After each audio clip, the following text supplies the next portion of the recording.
പലപ്പോഴും നമ്മൾക്ക് മനസ്സിലാക്കാൻ കഴിയാത്ത അല്ലെങ്കിൽ പെട്ടെന്ന് തന്നെ മനസ്സിലാക്കാൻ കഴിയാത്ത രണ്ട് പദങ്ങളാണ് ഷർത്ത് ഫർള് എന്നുള്ളത്. ഒരാളോട് നിസ്കാരത്തിൻ്റെ ഷർത്ത് ഏതാണ്, ഫർള് ഏതാണെന്ന് ചോദിച്ചു കഴിഞ്ഞാൽ പെട്ടെന്ന് തന്നെ കൺഫ്യൂഷൻ ഉണ്ടാകും. എന്താണ് ഷർത്ത്, എന്താണ് ഫർള് എന്നറിയുമോ?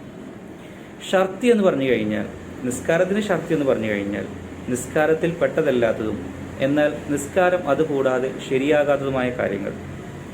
ഫർള് എന്ന് പറഞ്ഞു കഴിഞ്ഞാൽ നിസ്കാരത്തിൽ പെട്ടതും എന്നാൽ അതുകൂടാതെ നിസ്കാരം ശരിയാകാത്തതുമായ കാര്യങ്ങൾ. ഉദാഹരണത്തിലൂടെ പറയുകയാണെങ്കിൽ നിസ്കാരത്തിന് 5 ഷർത്തുകളാണുള്ളത്. അതിലെ ഒന്നാമത് ഷർത്താണ് അശുദ്ധികളിൽ നിന്ന് ശുദ്ധിയാവുക എന്നുള്ളത്. അശുദ്ധി 2 വിധമാണെന്ന് നമുക്കറിയാം. ഒന്ന് ചെറിയ അശുദ്ധിയും മറ്റൊന്ന് വലിയ അശുദ്ധിയും.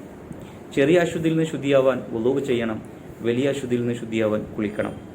അപ്പോൾ നമ്മൾ പറഞ്ഞു വരുന്നത് നിസ്കാരത്തിൻ്റെ ഒന്നാമത്തെ ഷർത്താണ് അശുദ്ധിയിൽ നിന്ന് ശുദ്ധിയാവുക എന്നുള്ളത്. അപ്പോൾ ഒരാൾക്ക് വുളൂ ഇല്ലാതെ നിസ്കരിക്കാൻ കഴിയില്ല. വുളൂ എന്ന് പറഞ്ഞു കഴിഞ്ഞാൽ നിസ്കാരത്തിൻ്റെ ഉള്ളിൽപ്പെട്ടതല്ല. നിസ്കാരത്തിൻ്റെ ഉള്ളിൽപ്പെട്ടതല്ല എന്ന് പറഞ്ഞു കഴിഞ്ഞാൽ നമ്മൾ നിയ്യത്ത് ചൊല്ലി തക്ബീറത്തുൽ ഇഹ്റാം ചൊല്ലി സലാം വീട്ടുന്നത് വരെ അതിൻ്റെ ഉള്ളിലുള്ള കാര്യമല്ല എന്ത് വുളൂ ചെയ്യുക എന്നുള്ളത്. അത് പുറമേയുള്ള കാര്യമാണ്.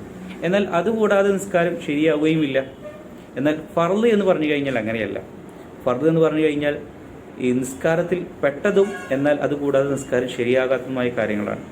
ഉദാഹരണം പറയുകയാണെങ്കിൽ ഫാത്തിഹ ഓതുക എന്നുള്ളത് നിസ്കാരത്തിൽ നമ്മൾ ചെയ്യുന്ന കാര്യമാണ്. നിസ്കാരത്തിൻ്റെ പുറത്തുള്ള കാര്യമല്ല. ഏതുപോലെ വുളൂ പോലെ നിസ്കാരത്തിൻ്റെ പുറത്തുള്ള കാര്യമല്ല ഫാത്തിഹ ഓതുക എന്നുള്ളത്. അത് നിസ്കാരത്തിൻ്റെ ഉള്ളിൽ നമ്മൾ നിർവഹിക്കുന്ന കാര്യമാണ്. അപ്പോൾ ഷർത്ത് എന്ന് പറഞ്ഞു കഴിഞ്ഞാൽ ഏതെങ്കിലും ഒരു വസ്തുവിൻ്റെ ഷർത്ത് എന്ന് പറഞ്ഞു കഴിഞ്ഞാൽ അതിൽ പെടാത്തതും എന്നാൽ അതുകൂടാതെ ആ വസ്തു ശരിയാകാത്തതുമായ കാര്യങ്ങൾ. ഫർള് എന്ന് പറഞ്ഞു കഴിഞ്ഞാൽ അതിൻ്റെ ഉള്ളിൽപ്പെട്ടതും എന്നാൽ അതുകൂടാതെ നിസ്കാരം ശരിയാകാത്തതുമായ കാര്യങ്ങൾ. മനസ്സിലായിട്ടുണ്ട് എന്ന് വിചാരിക്കുന്നു. അല്ലാഹു കൂടുതൽ മനസ്സിലാക്കുവാനും പഠിക്കുവാനും തൗഫീഖ് നൽകി അനുഗ്രഹിക്കട്ടെ.